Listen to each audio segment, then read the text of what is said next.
This month, rather than talking about new acquisitions, I'm going to cover what I've been up to, as there was a big show this month in Orange, California, VCF SoCal.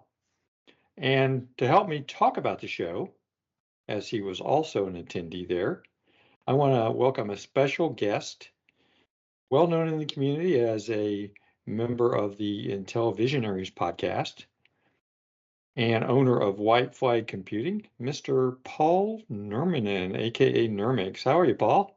Hey, Randy, I'm doing well. It's glad you made it back home safely. That was a fun Yeah, fun trip for you, I'm sure. it was. And the interesting thing was because I flew out there and was an exhibitor, I had to bring my equipment with me in my luggage. And both going out and coming back, I got the little notice inside my luggage that they opened it up because I had my Atari 600 XL in there and looked suspicious, Yeah, They didn't know what it was. not a lot of those going through the TSA line. Right, right. So, Paul, you've been a guest on the show before. You and I did an episode on the Intellivision keyboard component a while back, hmm back episode 83 actually. So It was in like it was what, 2018 or 19 or 2018. something like that. I Yeah, think you're right. I think it was 2018. yeah, So it's great having you back on the podcast. I guess you're still involved with the Intellivisionaries on and off, right? yeah. I stepped back a little bit last year, just maybe a little bit of burnout. I was doing all the production and editing, and the guys wanted to review a lot of homebrew games, and there's more homebrew games now than there are original games for the Intellivision. And I'm not really the guy who's going out and buying all those, so I don't know them, so I can't really speak to them. And I said, well, you guys go ahead with the show, and then I'll jump in. I'll still do interviews. I'm interviewing other programmers, some authors, not specifically in television books necessarily, but any kind of retro gaming related book. Kind of a new segment. We're doing AI author interview. But yeah, so I'm still involved, and if we review one of the original games, I'm sure I'll jump back in for that too. Cool. So can you tell us a little bit more about what's been happening with you lately? Anything that you'd like to mention? Well, it was obviously the expo was a big deal.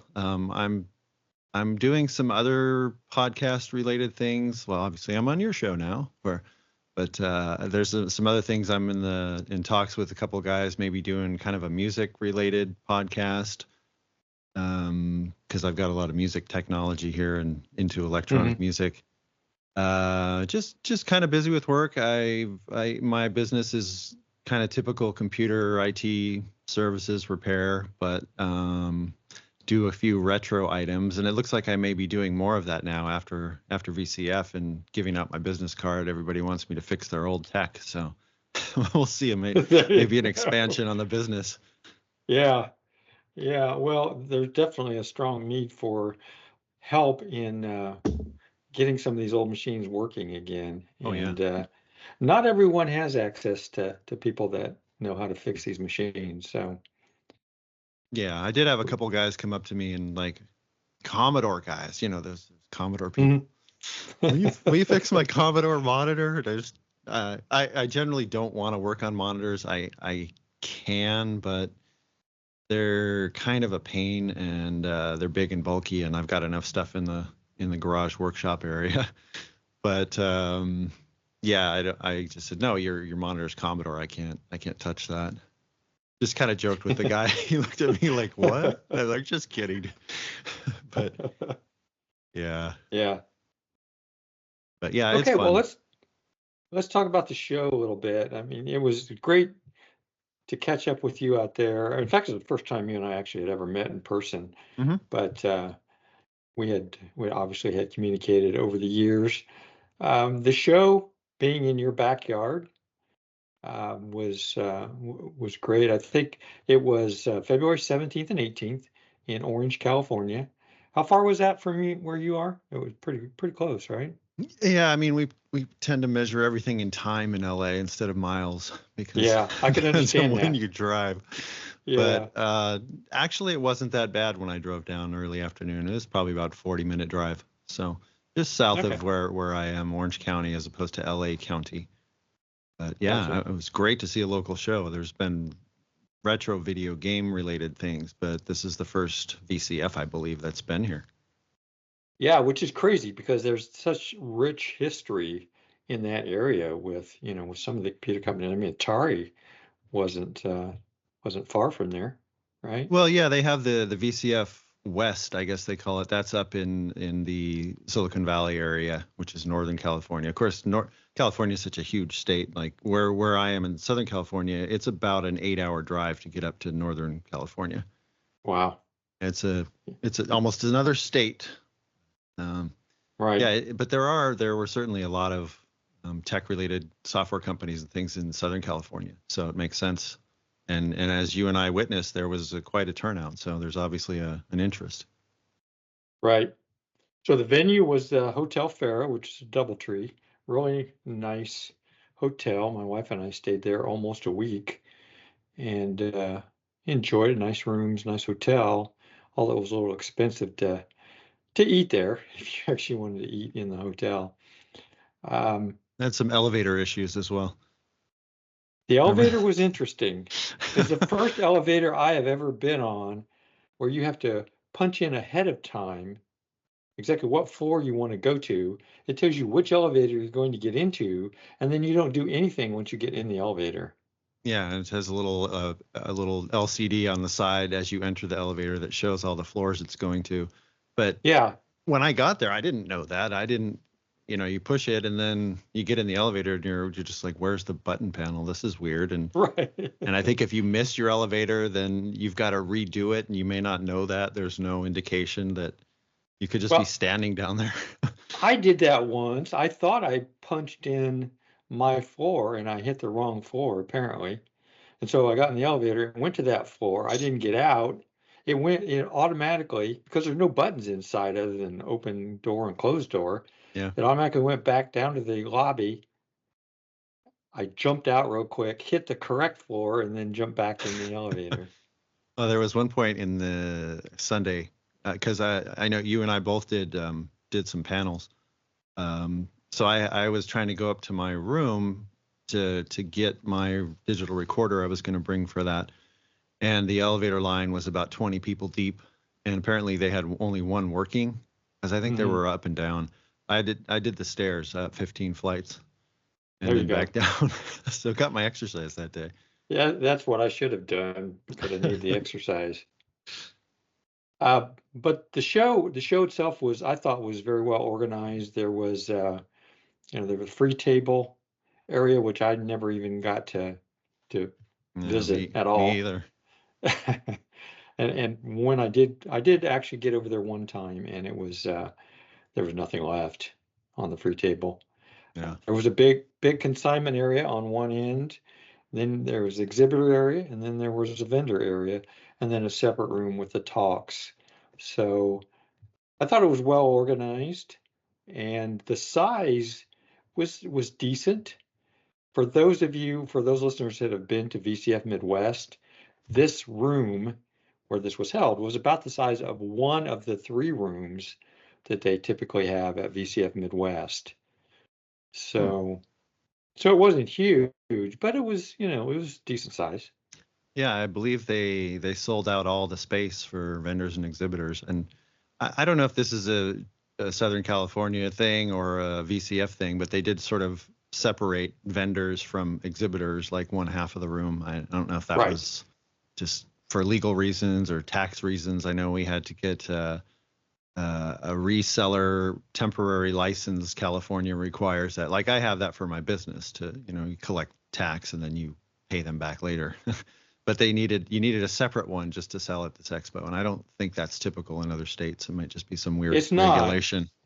It's not. And when they have it VCF Midwest and basically all the other shows I've been at, you can sell stuff from your table. It's no big deal. But we Yeah, were told as an exhibitor, specifically, we could not sell things from our table. You had to be a vendor and be in the vendor area in order to do that. yeah, yeah. So that was a little different. So, do you want to talk about your exhibit a little bit? Because Yeah, you sure. were in the vendor area. Yeah, it was kind of a weird mix. I was a vendor and an exhibitor.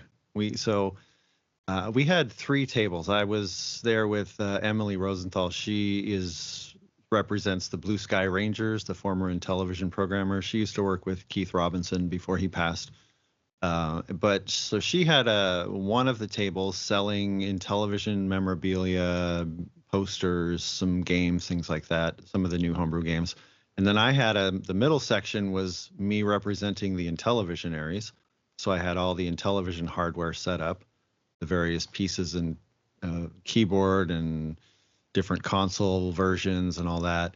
And then if you stepped a little bit further down, that was my white flag computing area where I had some old tech that I'd fixed up and repaired and selling some older computer equipment and software and things like that. So it was interesting where I would be in the middle and people would come up and see the Intellivision and ask questions about that. And then simultaneously someone walks over and I have to put on my vendor hat and go over and talk to them about something they want to buy. And then I'm back to the podcast guy. And so it's a little bit weird. I don't know. I think it confused some people because, you know, why is this podcast guy selling a Tandy 200? That doesn't make any sense. Which I did sell, by the way.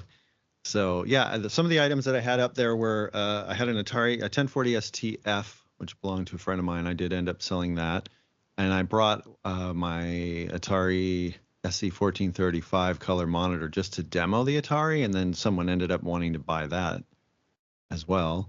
I did have that Tandy 200, which was one I got from a customer years ago that didn't work, and I repaired it, replaced the battery, and got it working, and had a lot of interest. And then I had that you came over and saw that big giant luggable Bondwell 12 CPM machine.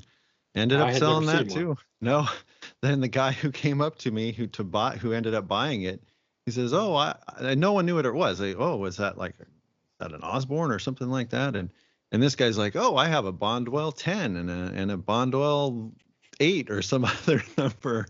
I said, "Well, you got to complete the set. You got to buy the 12." Yeah.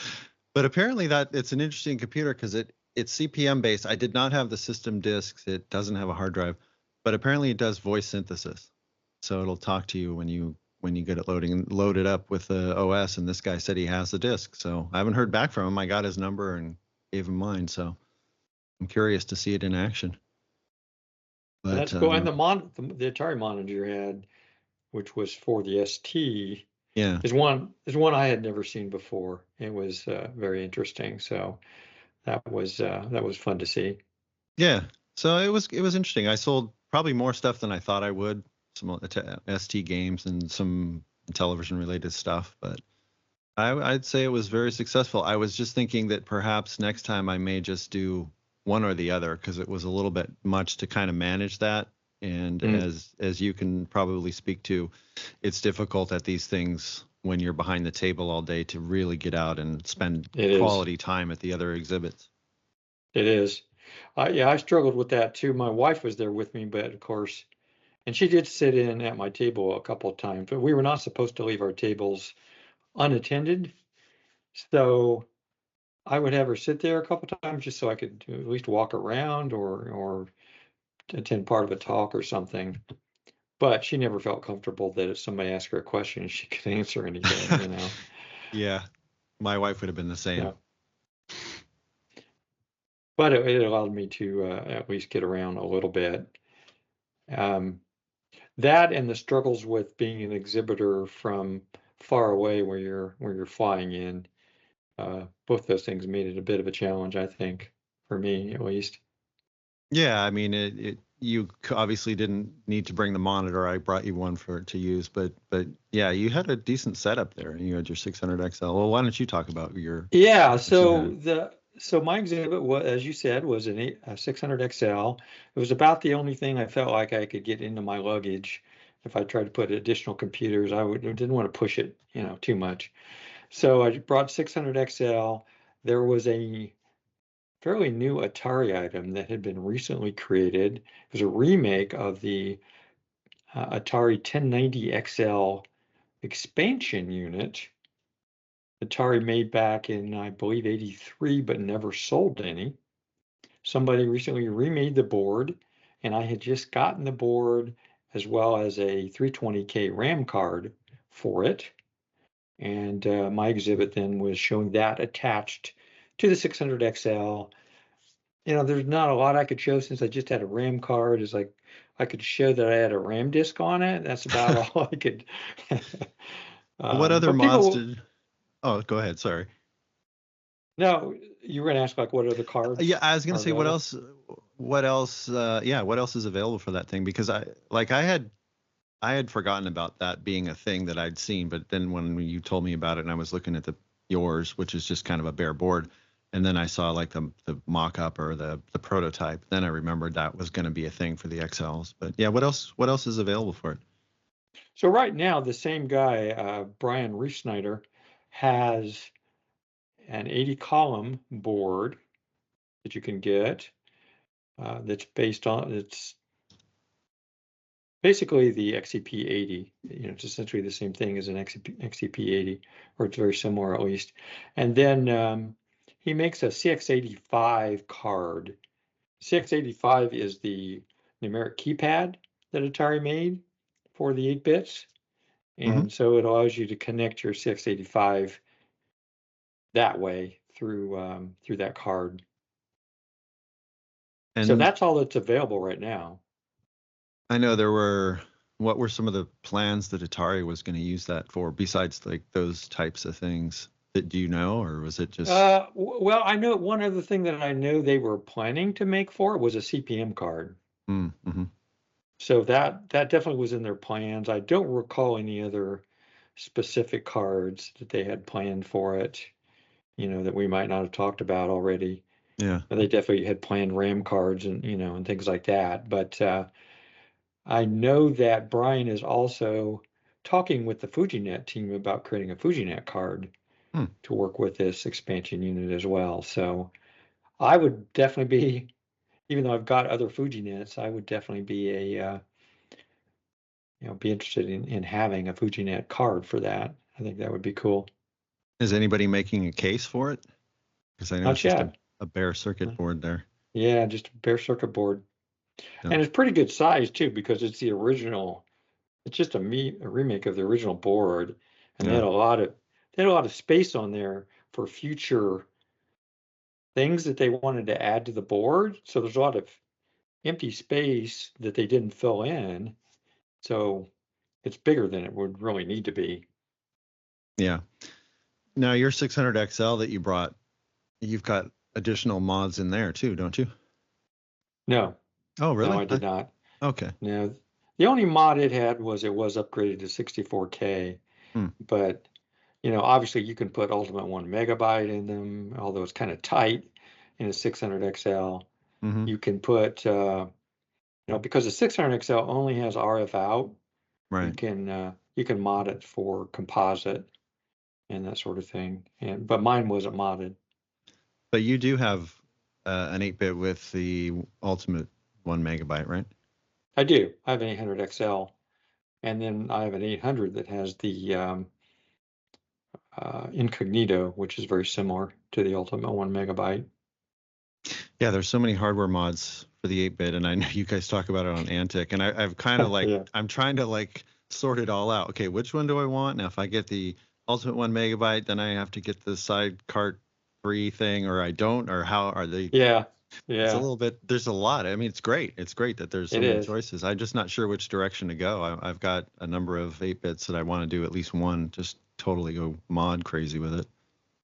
Yeah, the 800 XL that has the Ultimate 1 MB also has the Sophia video upgrade so that I Mm. can get VGA out. Hmm. And then it also has a I'm sorry, dual Pokey mod as well. So it's got quite a few mods Hmm. in it. But yeah, so some of the other exhibits there actually was a very large Atari presence. I was amazed at just how big the Atari presence was at the Yeah. show. And, there was Tom Cherry Holmes was there with the FujiNet table. He actually, that wasn't just Atari, obviously. He had one of each of the different platforms that FujiNet has been developed for. which is, the Coleco Atom and the Apple II. And then he also had the Commodore 64 there, and I think they're getting pretty far along with Fujinet for the Commodore 64. So, Yeah, but there I was that talked to table. Tom. I talked to Tom like Friday during setup. Just I hadn't met him before, and then just kind of go over Fujinet a little bit, and it was kind of. It strikes me as a little bit odd that they chose the Atom as a platform, but I never had an Yeah. Atom. I had a friend who had one, but it's kind of amazing, right? Just the way that this thing works, and yeah, he was an interesting guy to talk to, and I know he did a talk later, but I didn't get to go to that one, so He actually did a couple. yeah, We'll cover that here shortly. yeah, Um, but your little section there, that was kind of like Atari Row yeah, almost. that row was kind of Atari row. Right next to me was Jason Moore with his Atari projects. Mm-hmm. He's got a book and a website with these anywhere from 10-minute to 30-minute little Atari projects that you can do. It's a great site. And he actually had 800XL hooked to an Arduino, and showing how you can interface those. So that was cool. There was the Atari BBS table with Rob Sherman showing off, being able to use your FujiNet to get on an Atari BBS today. Mm-hmm. There was the Vent Nerd, who was one of the show organizers, had a couple of tables on the end where he had an 8-bit computer. I think it was either 65XE or 130XE. And then over on another table, he had XEGS with a light gun connected to it. Yeah. And I saw a lot of kids stop by there and play with the light gun. Mm-hmm. Yeah, Steve was one of the Steve and his wife Mickey. Yeah, Dieterich, I believe, is how you say their last name. I believe that's right. Yeah. Yeah, I spoke to Jason Moore also, mostly on Friday night during setup, because that was the one time you didn't have to be at your table. But yeah, it's funny just mentioning Steve. When I got there early Friday afternoon, I think you were at Disneyland, Randy, but On I Friday, showed yeah. up, yeah, and I met Mickey, and then was asking about load in, and she said, "Oh, well, Steve's over there," and I go over there, and there's this guy with this just neck brace, can't turn his head. I'm like, Steve, what? Right. I'd never met him before, but I was like, I don't know if that's a normal thing you do, Steve, but like, wow, what happened? He's like, well, just a little bit too much work and moving and carrying stuff, and I just twisted some muscle in my neck, and he got better throughout the weekend, but yeah, that was I felt bad for the guy. His first expo, and You're right. He hurts it just before the yeah, expo, of course, of course. Wow. And I think he ran the consignment area or managed that Hmm. consignment area for much of the show. So you didn't really see him at his tables much. He was always back in the consignment area. Yeah, and I saw him wearing a lot of hats, and I know he does have the Vint Nerd YouTube channel. He does cover a Yeah, lot of Atari stuff. He's got a lot of he Atari computers does. in the background. Now he's local. I mean, he's in Orange County, so he and I chatted throughout the show, and I'm going to try to maybe head down to his place sometime and see his setup. So that would be good. Yeah. Because we all know I'm a big Atari 8-bit guy too, and ST, which I was, we can say, a And little disappointed in the ST showing at VCF. And I don't know if there a you're. lot there, yeah, I mean there wasn't a ton. There were a few STs there, but there were, besides Atari, lots of other machines had a big presence. Of course, the Commodore side had a very big presence as well Hmm. as Atari. I know, for instance, Jim Happel was there with his Mega 65, and I know Jim because he is from not far from where I am in Indiana. He's actually in the Chicago area, I believe. Hmm. Um, so I know Jim pretty well, and he had his Mega 65 there. Tim Waite was there with his all Commodore exhibit. Uh, Ken Goday was there with his SX64 and Commodore Colt.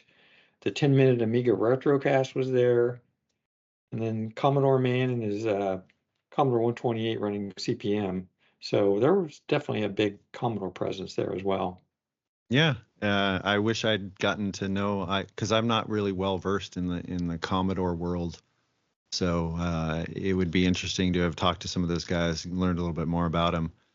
And there were quite a few Tandys as well. There was Tandy, one guy who had there was. the kind of Tandy portable table. Yeah. Um, Of I course, don't Tandy had recall. a lot of different machines, so you would Yeah, yeah. expect that there would be. I know there were a couple of vendors who brought Coco stuff and the Tandy 1000s, and I don't know if there were any pocket. Did you see any Tandy pocket computers there? I'm not sure if there were or not. Mm, I think the guy at the table who had the portables, I think he had one at one point out. He had a number of units he was just demoing. So, Yeah, um, but yeah, it was impressive. It was an interesting mix of retro, some it of the was, stuff and I'd never seen before. everybody was packed fairly tightly throughout there. I mean, there wasn't an empty space, anywhere in there. It was very well attended, both from exhibitor and vendor standpoint, as well as attendees. I know, like on Saturday, what would you say, maybe from 10 a.m. to 1 or 2 p.m., it was like shoulder to shoulder in there on Hmm. Saturday. Yeah, It was, yeah, that was the busiest, definitely. Sunday started off a little quiet comparatively. yeah. I mean, there were still a lot of people, but yeah, there were a number of other things like there was a guy was named Sean Harrington was showing off Sean, the I talked to Sean. Aquarius Yeah. and the Aquarius Plus. Now I'm an Intellivision guy, but I never had an Aquarius, and I don't know if you have one, Randy, but I do. I okay. do. So I talked to Sean a little bit. That Aquarius Plus that he created is pretty interesting in that it's like a modern recreation of the Mattel Aquarius with USB on it and a lot of the I think he's got an Aquarius Plus that has it will use the original peripherals Hmm. for the Aquarius, but he's also got a mini that he's just made available, a mini version of it that has the USB ports and stuff, but doesn't connect to the legacy peripherals. Yeah, I didn't. Unfortunately, he came by to talk to me, but a little bit about the Intellivision stuff, and I didn't get a chance. Just a couple minutes to talk to him at his table. I didn't really get a chance to sit down and see all of that in action, um, which would have been nice. And I don't know if he didn't have a talk or anything. I don't think, but He did. oh, He did did he? have a talk. Oh, Yeah. okay. Yes, I He missed was that talking too. about the Aquarius Plus. Yeah. So there's something to be said to go to the show as an attendee versus as an exhibitor vendor. Yeah. Yeah, there is. But as far as like other folks and other exhibits, I did have a nice conversation with Jim. I believe you pronounce it Tragesser. I'm not sure if that's correct, but he had an Atari Falcon there, just to demo. He was representing the San Diego Computer Museum, which apparently is in Mhm. some sort of limbo. Like they had it in a space and then they took it to another space, and that place isn't actually displaying anything right now. But he brought a number of machines from there, including the Falcon, and I think he had some other Atari. He had another Atari there. He had some Apple related things, an old acoustic modem, like just a bunch of stuff. Nice guy. I told him he can sell me his Falcon anytime he wants to because I don't have mine anymore. Uh, Oh, you but used to have one? I didn't know you used to yeah, have one. yeah, because I had the STE that I got in 1990, and then I was doing a lot of MIDI and music back then. And then at the time, do you remember an Atari store that was called Toad Computers? Yeah. Oh, yeah. I've got some of their catalogs. They were in they were in New England somewhere, I believe. Maybe Massachusetts. I don't remember I exactly. don't recall. Somewhere Yeah. East Coast. But anyway, I just think that comes to mind because I remember at the time they were selling Falcons for $12.99 or something like that, and I happened upon one in a Guitar Center in Hollywood because Guitar Center is a big music store, and they Hmm. used to sell Atari computers because musicians wanted to do MIDI and music, and they were selling it for about half the price. Oh, This would have been wow. probably 93, 94-ish. So yeah, I picked that one up and eventually had Cool. an accelerator put into it and used it up until the early 2000s when it finally just the motherboard just said I'm done. And I wasn't Mm. able to fix it at the time. I'm Oh, I wish I'd sold it for parts. I wish I'd kept it. I wasn't as skilled in electronics repair and soldering then as I am now. And yeah. had I kept it, I probably would have been able to revive it. But yeah, those are rare now. They're good luck finding one for under like $3,000 on eBay. No kidding. No kidding. They, So yeah. so Those yeah, and the TTs. yeah, yeah. But I still have my STE, so that was cool. But yeah, the other guy was there near us was Ryan Berger. He does that Old School Gamer magazine. I don't know if you got a chance to talk to him. I did. That's He actually pulled me away for a few minutes. He wanted to talk about Floppy Days having some sort of article or regular column or something in old school gamer. So we talked for a few minutes. Yeah. yeah. There was another guy that I really wish I had more time to talk to. They're called Deep Signal Studios. They're kind of into retro music production, so they've got a lot of older MIDI and music gear, and of course they're into Atari ST and things like that as well. They're pretty local to me, actually, kind of in between where I am and where VCF was. But I'd meant to spend some time over there and chat with the guy, but the time just flew, and you know how it goes. So, Yeah. um, but yeah, it was Absolutely. quite a variety. There's something for everybody. You walk in and there's that Atari video music playing on all those Yes. TVs. Maybe that was a little loud for you after a while because they were blasting the music. It was awful close. It was awful close there. So Yeah. those of you that don't know what that is, it basically gives you it was a device made by Atari. It's got nothing to do with their computer line at all. It's a separate device that gives you a visualization of music. You play music through it, and then you get on TV set, you can get, I don't know, it's hard to describe. How would you describe it? Yeah, I mean, it's like what you think of if you're playing music on your computer and you use one of the visualizations. It's like Yeah, little moving bars or little like yeah, lights bouncing around or VU meters or something. Yeah, it just does all sorts of weird patterns, and it's like a really early around the 2600 era, maybe even before that they came out with this. And I think it's kind of an analog digital hybrid of some sort that just takes the signal and puts, yeah, it's sort of like maybe that was the era of Atari when they were doing the hot tub and all the drugs. yeah. And, and someone said, That hey, would let's fit right do in, wouldn't this. Yeah. it? Kind of Wouldn't surprise me. psychedelic. Yeah, exactly. That's a good way to describe it. There was an exhibit there from Chris Satterfield. He had a lot of British computers, everything from the Apricot to a Q68, which I don't know. I'm familiar with the QL. I'm not even familiar with Q68 at all. Um, so that was good to see there was representation of some of the British machines as well.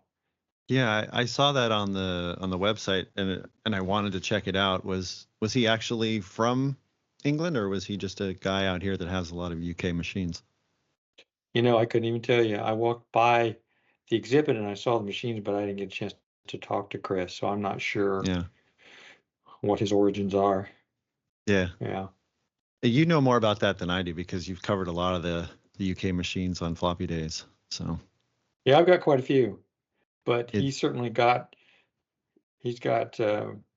most of the things he brought I don't have. So he brought the really rare stuff.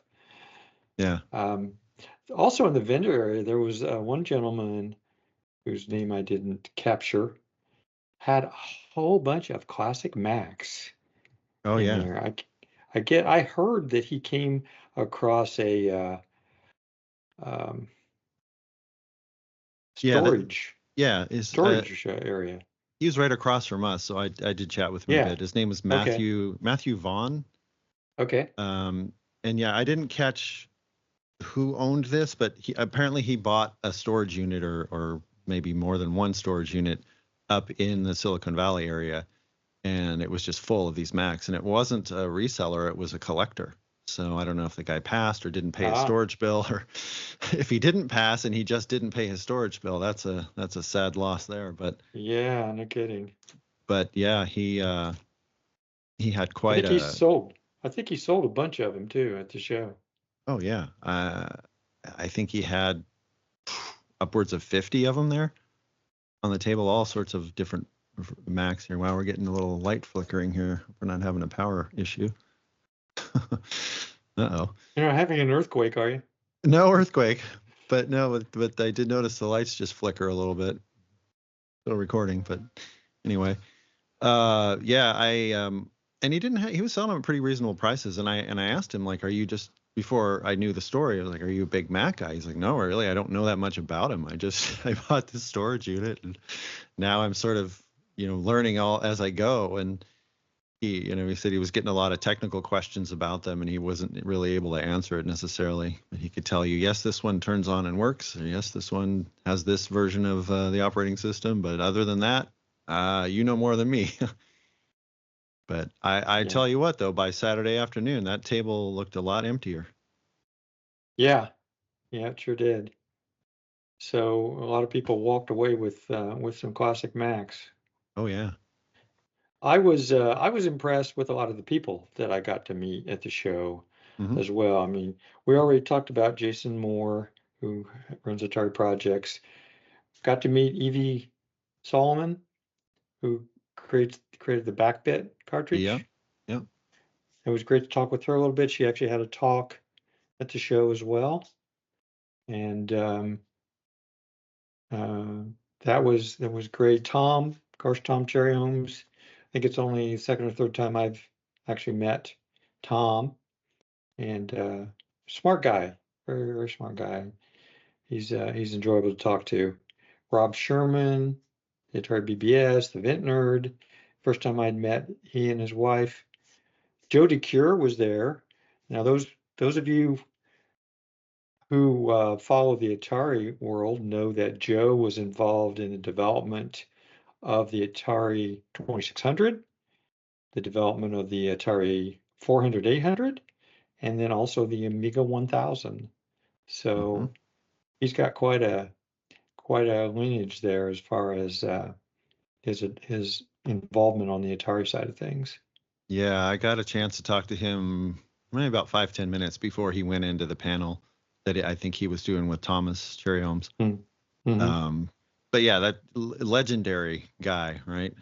Right, And it's absolutely. I know you've probably talked about it on Floppy Days. It's just very interesting the way that the Atari 8-bits became the Amiga, essentially, if you're basing it on the designers. And the Commodore went to the ST because Trammell brought over, Commodore engineers to do that. So they sort Right. of crisscrossed. Yeah, that is weird, isn't it? So I should have That is true. actually gotten an Amiga instead of an ST, but had I been doing video editing, I probably would have. Because they have their niche, right? Amiga Right, was video right. toaster, and Atari was MIDI and music. So Yep, yep. yeah, Pin and Atari. Now, me, I stuck with Atari because I had the Atari 8-bit and I just yeah, followed the company at that yeah, point. yeah. Me too, essentially. I wasn't really into MIDI, but I liked the machine. Hmm. So it was great to see Joe there. We already mentioned Sean Harrington, who did the Aquarius Plus, and then Bill Hurd was there. He had a big presence there. He moderated a couple of the panels. He was wandering around talking to people the whole time. So there's another legendary guy on the Commodore side who was there. Um, I don't know if he and Joe actually got to talk at all, or Hmm. whether they got a chance. That I'm sure would have been an interesting conversation. Oh yeah, no doubt. And I didn't see the panel. Obviously the VCF folks recorded all the panels, so they'll Right. surface on the YouTube channel. I'm assuming on the official VCF channel. Maybe you'll have something in the show notes later about this. I don't know, but I've not seen. I've seen some walkthroughs from just other folks of VCF SoCal, but I haven't seen anything officially done. Because I'm guessing your panel was recorded, your presentation that you did later on. But yeah, I was just, as far as sticking to the who we met and stuff. I had a number of people come by. That one guy has a YouTube channel. He goes by Gray Defender on Atari Age and YouTube. His name's Glenn. He came by. He's a listener to the show. He actually bought a Odyssey 400 Pong unit that I was selling, or was it a 300? I don't know. There's so many of those. I lose track. But But I had a number of people that came by and said they were listeners to the show, which was nice to hear. I didn't really know what to expect because there were some video game related things, but I would say I was kind of the biggest as far as a retro game, setup over there, just with the Intellivision stuff that I noticed anyway. So I wasn't sure what to expect, whether it would be all just computer guys, nobody cares about Intellivision, but that's why I had the little ECS computer and keyboard and stuff displayed. It was just a curiosity for a lot of people. So, and I know you had a number of people that were Floppy Days listeners, and it's always kind of gratifying, right? When you go to these things and people come up meet you face to face. Both Antic and Floppy Days. There were a lot of people who came by and said, I listen regularly. It's great to meet you, and that sort of thing. And on the other hand, there were also a lot of people who stopped by who weren't familiar with either one of the podcasts, took a card or took a sticker. And I haven't looked to see if we got any blips, on either podcast, but it's quite possible that we've gotten, a blip there from people who discovered either or both of the shows at this show. Yeah, and I'm sure you'll be talking about it on Antic as well. And I was really amazed. A lot of people stopped by my table, and I'd ask them, if they used to have an Atari or if they're familiar with the Atari. There were really a lot of people who used to have an Atari and still remember it with fondness. And because of the show, were interested in maybe pulling out, maybe they still had an Atari or maybe acquiring an Atari and kind of getting back into it. So that was gratifying to find so many people who might get back into or might join the community as a result of the show.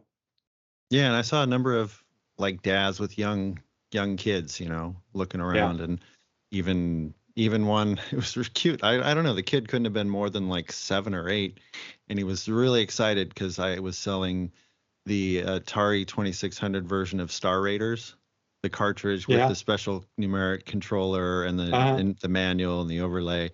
And then he grabbed that and he wanted it. And then I had Star Raiders for the 8-bits, just a loose cart. I just gave him that. And you take that and just whatever. And he was like, yes, like, wow. And I asked the dad, so your son's into the old games? So, oh, yeah, we have an 8-bit, a 2600, a ColecoVision, all sorts of stuff, which is cool. I mean, I do that with my son, too. Teach him the origins of all this stuff. So it's nice to see. It wasn't just a bunch of old dudes, right? It was, right. It wasn't. Yeah. There were some younger, definitely some younger crowd there, which was great to see. Yeah, for sure. It's because, we got to keep this stuff going into the next generations. That's right. A few other talks of note. As you said, neither you nor myself got to very many of the talks, but I do plan to watch some of them later. Tom Cherry Holmes and Joe DeCure had one where they talked about, Joe actually talked about development of the Atari OS and how flexible they made that. And then Tom talked about how that helped when they were writing the FujiNet for the Atari 8-bit, or when they were developing FujiNet for the Atari 8-bit. And that was a very interesting panel to go to. That's like the only one I got to actually go to for some period of time. Yeah, I definitely want to see that when they release it.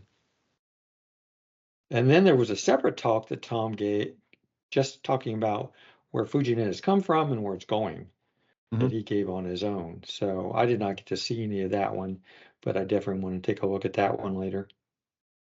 Yeah, it's an amazing little device, and just I hope it goes to when I talked to him, he said that they're not only they're doing the retro computers, but they're going to try to do stuff for consoles too.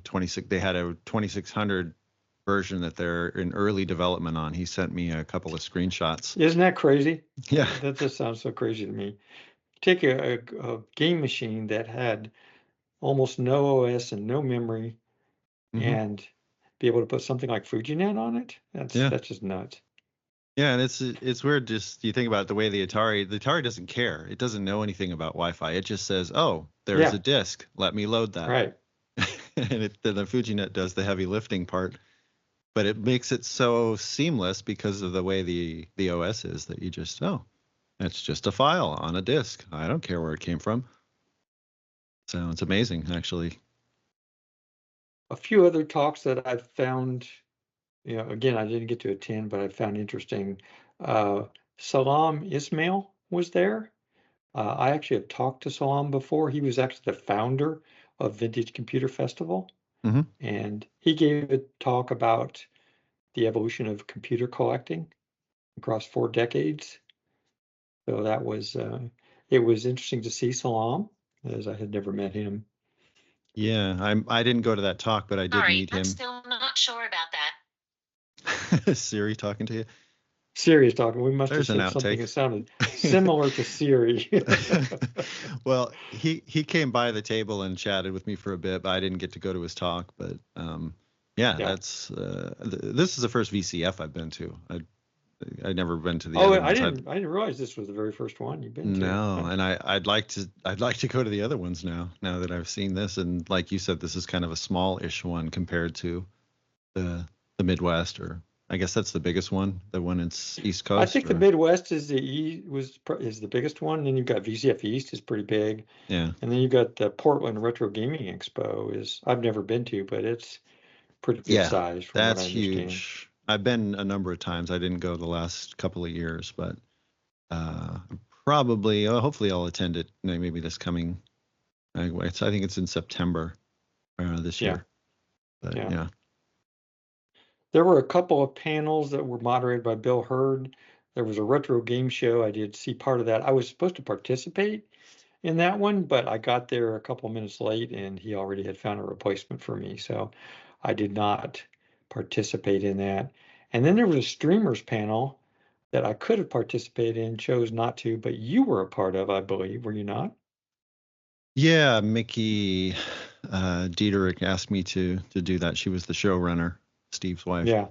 I wasn't sure if it was, it was YouTube streamers, and myself and one other guy, Sean Haas, who does, what was the show that he does? He does a podcast called The Advent of Computing.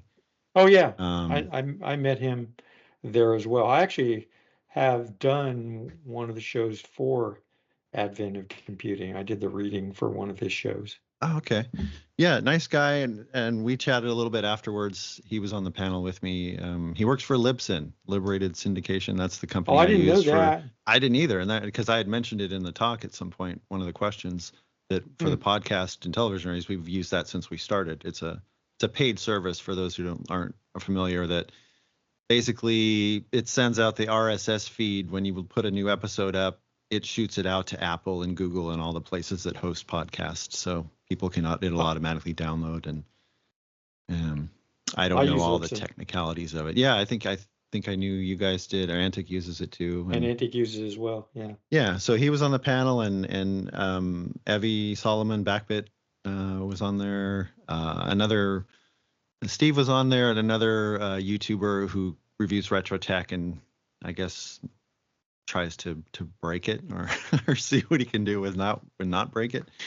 So it was a lot of stuff about YouTubing, streaming, how do you get viewers, that sort of thing. But there was enough relevance there where I could discuss how it works from an audio podcast standpoint. And I remember you saying something, what about us lowly audio podcasters? So, but yeah, it would have been good to have you on. But you did like 2 other things, including your own. So you couldn't break away that long from your table.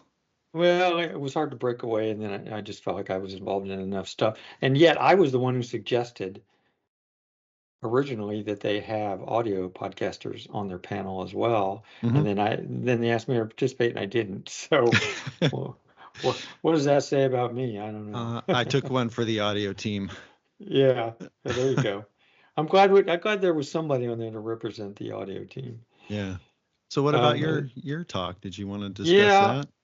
I did give a talk for both people who attended. They seemed to enjoy it. You Uh, got two. Wow. all right, maybe there were a few more than two, but um, I've done so much research for Floppy Days about modern upgrades that I thought I would give a talk about modern upgrades across. I actually covered 24 different platforms and the most common modern upgrades that you can get for those platforms. So that was fun. I enjoyed that. And it didn't take me a whole lot of work to prepare it because I've already done, 11 years of research Yeah. for Floppy Days. And you had I think you said you had just the right number of slides to get through it with the time allotted. Oh yeah. Yeah, I'm supposed to do it 45 minutes. I had 44 slides and I hit it right on the button. No time for Q&A at the end? Well, I had a few minutes, but there weren't a lot of questions. Yeah. People wanted to know how they could get the presentation, and I think I'm going to end up posting it on Floppy Days so that people can access it if they want to. There were people taking notes and writing shopping lists of all the things you talked about. There actually were. I was a little gratified in that sometimes when I talked about some of the modern upgrades, there were people who was like, oh, you could tell from their face they hadn't heard of these, some of these things before.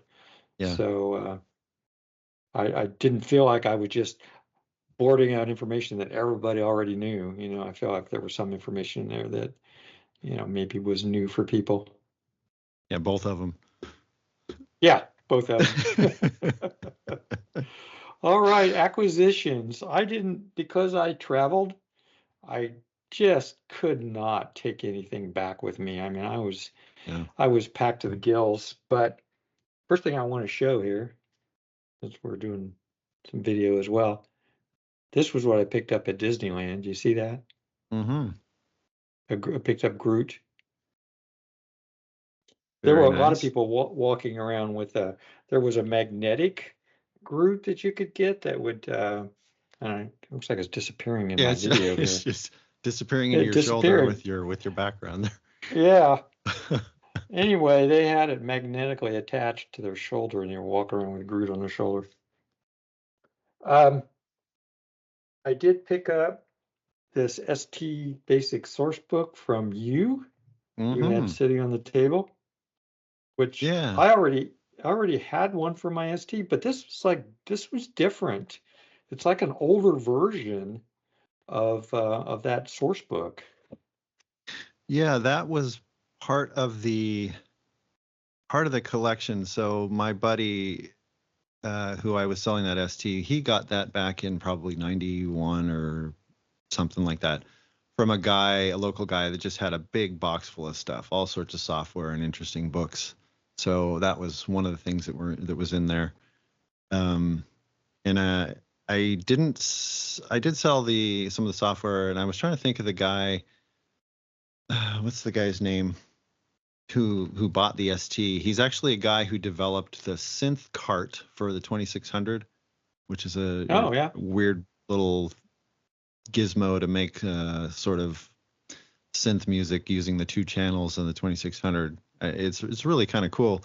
I should know his name because it would be important. I do have it actually because it seemed appropriate that he bought the ST because he'd had one in the past and I guess he'd done some mods to it and it wasn't working very well.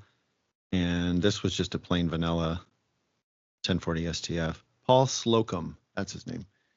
Okay. So interesting. I had a little chat with him about stuff because he's done some other hardware projects related to music.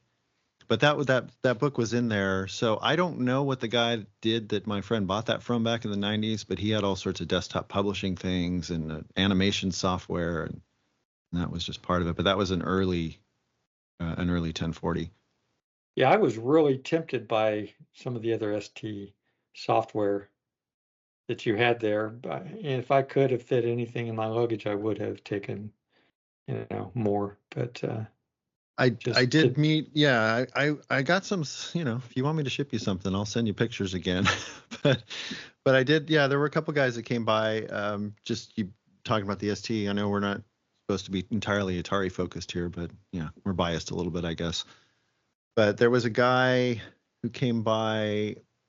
I didn't catch his last name. His name was Ryan, but he apparently did a lot of animation and art projects on the ST in college, and then had somewhat a career doing it. And so he was interested in a lot of the software that I had there. He didn't pick any of it up, but I got his contact information. And then there was another guy who came by, and he looked a little familiar. His name was Will. Didn't catch the last name. So when I bought my 520 STE, it was they used to have an Atari fair in Glendale, California, every year. And so it was basically kind of like this, but just a bunch of Atari vendors. And so I remember getting it, and the place was called the Computer Network, TCN, and they sold Atari stuff. And I think they did sell some Commodore Amiga stuff as well. But so this guy came up and he's like, "Oh yeah, I used to work on Atari STs in the Valley in California." And I said, "Oh, did you know Computer Network?" He's like, "Yeah, I was friends with those two guys, Mark and Tony." And he's like, "Yeah, we're still in touch, and they don't do that anymore." But I said, "Well, yeah, tell him that I bought a 520 STE from him, and I've got a warranty claim from 1990." but it was just kind of cool to talk to him. And then he was sometime, I guess, worked for them as well, because I do remember seeing him. It was like this face from the past that just you couldn't quite pin it, but I remembered him being there working on the STs. So They might be fun to talk to for Floppy Days. yeah, you know what? I'll see what I can do, because Yeah. they had that store, and then they had another store called Alternative Computing, and that's when I had my Falcon, and they did some work on that. And then, as we all know, the Atari sort of just dried up as far as being must have been really tough to be a dealer in the 90s, Yeah. mid 90s especially. But yeah, that's a good idea. I'll reach out to them and see if they want to come on and discuss that. As far as anything else I got, of course, I got a T-shirt. Those of you that are watching the video can see the T-shirt. There was a tie-dye version of this as well, but I didn't get a tie-dye. Did you get a T-shirt? Yeah, I got the same one that you have, but my son saw it and he wanted it, so he's wearing it now. He was wearing it yesterday. Gotcha. But, yeah, it's a little big on him, but he'll grow into it. And then I got some 8-bit discs from Eric Larson, who was with Tom Cherryholm showing FujiNet stuff. So I got a bunch of 8-bit discs that I'm sure these are already archived. I think pretty much all the Antic magazine discs, are already archived. But it's nice to have these. Kay's watching you right now going, yes, Randy, those are all archived. I did it 5 years ago. Right. I'm sure he did. I gave you an Atari 8-bit disc too. You got that? You did.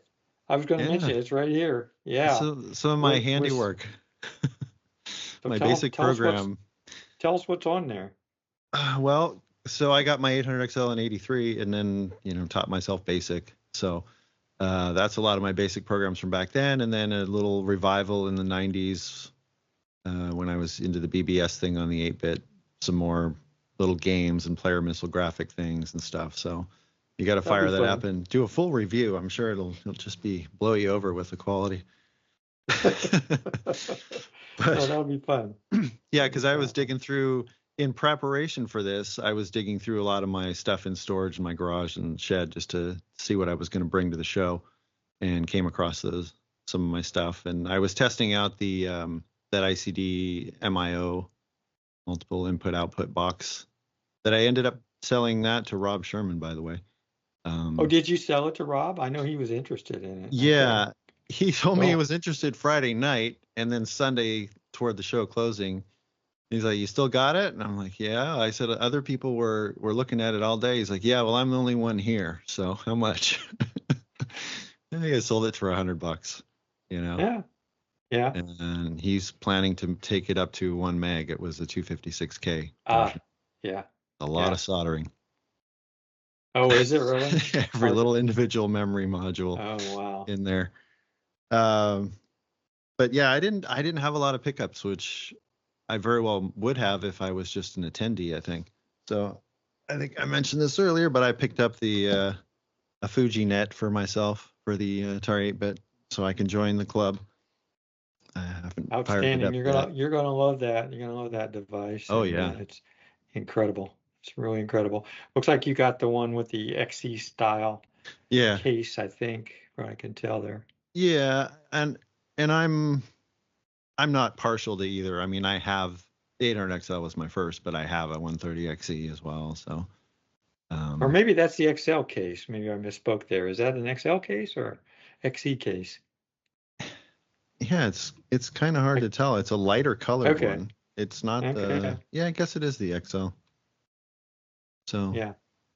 I'll be Okay. trying that out soon. Yeah. Awesome. Is that it? Is that all you picked up at the show?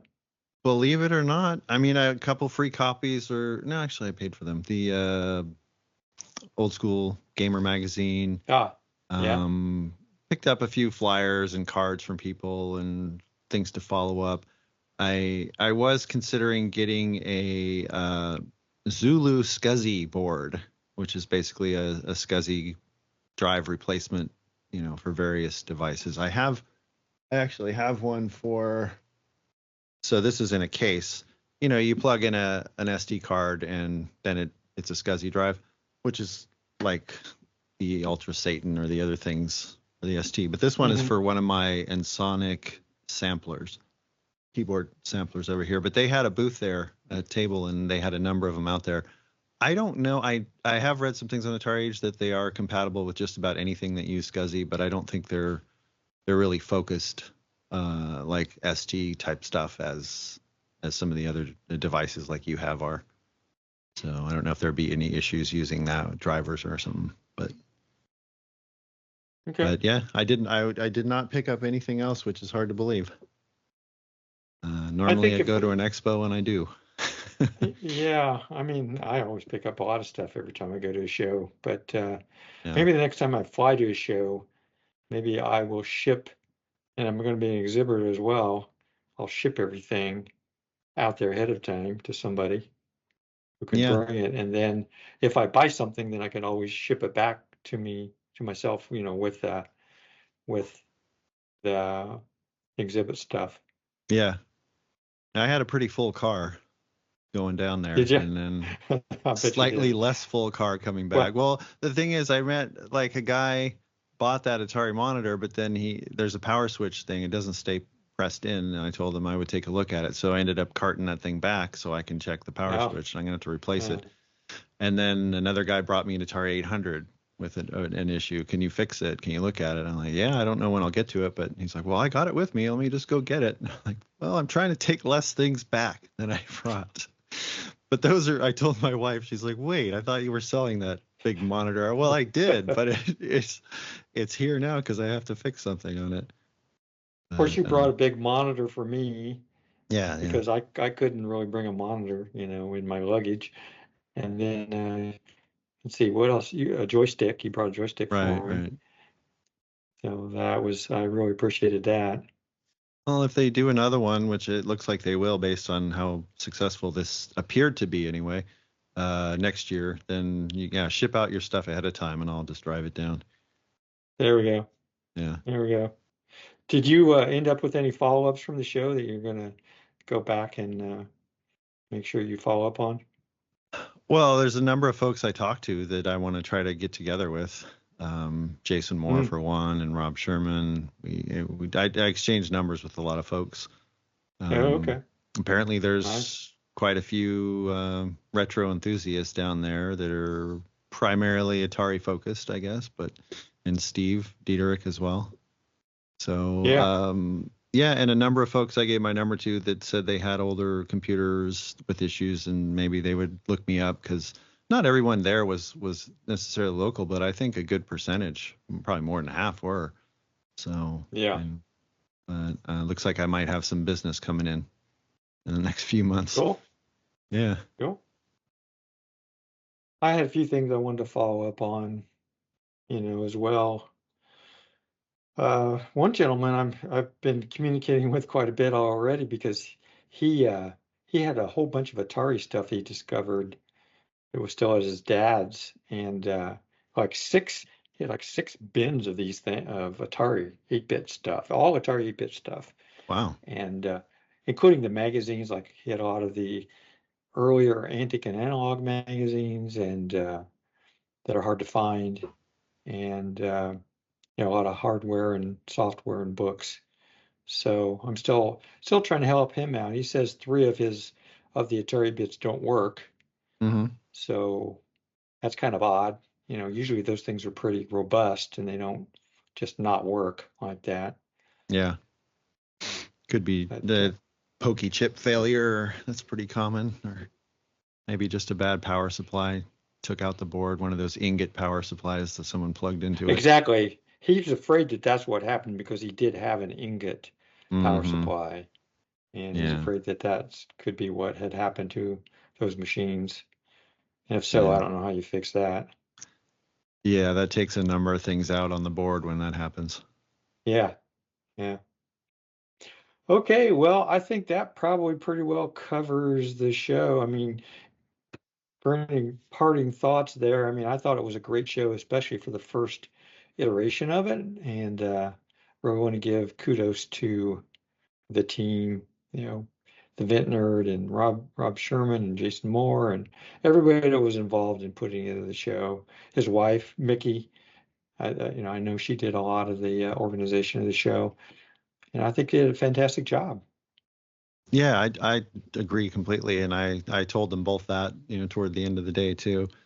So and talked to Rob about it as well, and he said it was a big undertaking, but they didn't have any major snafus, and they're looking to try to do it again next year. So He's got that's a good. teaser. I noticed, I went to the website today and there's a teaser on there about 2025. Mm-hmm. So they're definitely thinking about at least doing a 2025 show. Yeah, and Also want to give, oh, go ahead. go ahead. I was just going to say, I also want to give a plug. They had a lot of t-shirts left because I think they somewhat over-ordered shirts.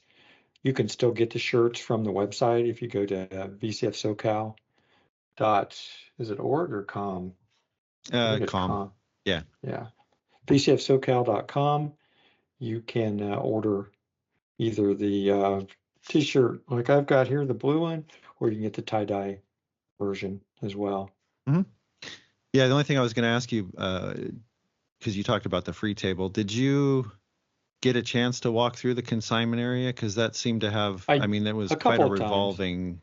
There were some interesting things in there. I don't know how well that did, but there were quite a few people that were doing that. So if you weren't a vendor and you had some stuff you wanted to sell, I guess that's common. They do that at VCF, right? You just allow people to bring stuff in. Yeah. Yeah, pretty much all the VCFs have a consignment area if you don't want to try to sell it from your table. But there was a lot of Atari 8-bit stuff in there. There was a lot of Tandy stuff in there, a lot of Commodore stuff in there. It was and the prices were in general, I thought, pretty reasonable for things. Mm-hmm. If I had been closer or able to take things back, there might have been a couple things in there I might have gotten. I don't know, but not that I need anything. Well, you've gone to a number of the other VCFs, right? Yeah. And if it's more local to you, what other sorts of things have you had as an exhibitor other than your 600 XL like you had this time? Do you do Tandy stuff too, or do you have? Yeah, I go to Tandy Assembly. Of course, I always have some Tandy exhibit there, right? Yeah. Like pocket computers, or the last time I had an MC10, a modded MC10 that I took. VCF, it depends. VCF Midwest, I mean. I think the last time I took my Timex Sinclair 2068. So the last couple times I've taken like European computers to that show. And it just depends. Sometimes I try to bring items that I've maybe just talked about or in the middle of talking about on Floppy Days to for my exhibit. Yeah. And you've got quite deep knowledge now of all these other systems that, maybe I don't know that much about. And just one thing that came to mind seeing that, and just from what we talked about, it's interesting with the computer thing. Like it kind of depends, like what you're into now is a lot. There's a definite nostalgia factor. But if you think about it, like because in the streamer panel, I had mentioned, that I had the guy who was moderating that was, I guess, a former Commodore engineer of some sort. Yeah, Bill Hurd. Right. I couldn't think of his name. You mentioned him earlier. So It was funny. And one of the things, because they were asking about what you got started with or whatever, and I mentioned all these Atari things, and he's like, I noticed there wasn't any Commodore stuff mentioned there. Like, well, and I was thinking, yeah, that's interesting. It's really just how you grew up and what maybe your friend across the street had, right? Because my friend across the street got a 400 in like 1980. And I'm like, wow, this is really cool. I want to get that eventually. And then my other friend, his stepdad had an Apple II. And that's what in high school they were just starting computer classes for the last couple of years I was there, and they had Apple IIs. But really, if my friend next door had gotten a Commodore, I probably would have been a Commodore guy, right? Because you kind of went along with what your friends did. So yeah, just it's weird. It's not like I have a bias against Commodore or Tandy or anything like that. It just wasn't my particular little world growing up. Exactly. But you seem to have an ability to just embrace all of these different platforms on Floppy Days, which is great because I've learned so much about other machines from the show. Well, the main reason is, I had, the Terracity Model 1 is my first machine, and then the Atari 8-bit, and then the ST. Of course, I love those machines, but I always secretly wondered what the other machines were like. What was the Commodore 64 like? What was the Amiga like? What was the Coco and the TI-99? I wanted a TI-99 until they came out, and they were astronomically priced, and the crappy keyboard it had on it. All those were things that I wanted. So that has been a big impetus for a lot of my collecting, is that there are things that I wanted, I couldn't have in the day, and now I can afford to get all of them. So so I've got them all. And you luck into Barnes every once in a while. Yeah. Yeah, exactly. But, obviously I don't know a lot other than what I learn on Floppy Days when it comes time to cover them. I don't have the same depth of knowledge with any of the Commodore machines or, TI-99 or any of those that I have with the Atari 8-bit or the Terracity Model 1. Yeah. Well, what do you got coming up on Floppy Days? Any new platforms you haven't touched on yet? So I'm in 1982 finishing the Grundy New Brain. Actually, in this episode, I'm finishing Grundy New Brain. Also came out in 82 were the Commodore 64. There was the trying to think what a couple of the other machines are. The Commodore 64 is a big one, right? I mean, I feel like it's a little intimidating because I feel like I could do 20 shows on the Commodore 64. Right. So that's going to be a bit of a struggle to get through that one. But I've got several other machines that came out in 82 lined up. Yeah, I like the format because you tend to have a lot of different people on covering the same platform, and you get a lot of different perspectives on, like when you did the Spectrum or whatever, you just got multiple interviews talking about different aspects of it. So that does really give you a nice broad overview, because I wasn't overly familiar with that either. Other than during the ST era, I was getting a lot of those UK magazines, ST Format and ST User and all those. So I kind of got a taste for a lot of the other stuff that was going on in the UK, BBC Micro and other machines. But it's nice to have the first person perspective of folks who were involved.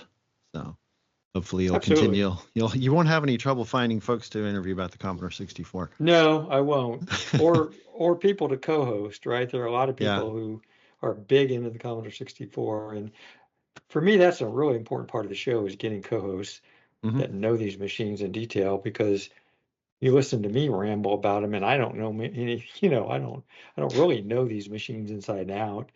And getting people who grew up with them is Mhm. so valuable. Yeah, absolutely So, agree. Well, Paul, it has been wonderful to spend time with you talking about the VCF SoCal and other items. And I really enjoyed catching up with you at the show. Yeah, it was great to finally meet you. So hopefully we Yeah, can do it again next year, or maybe I'll come out to one of the ones out there. there you go. Come out to Midwest.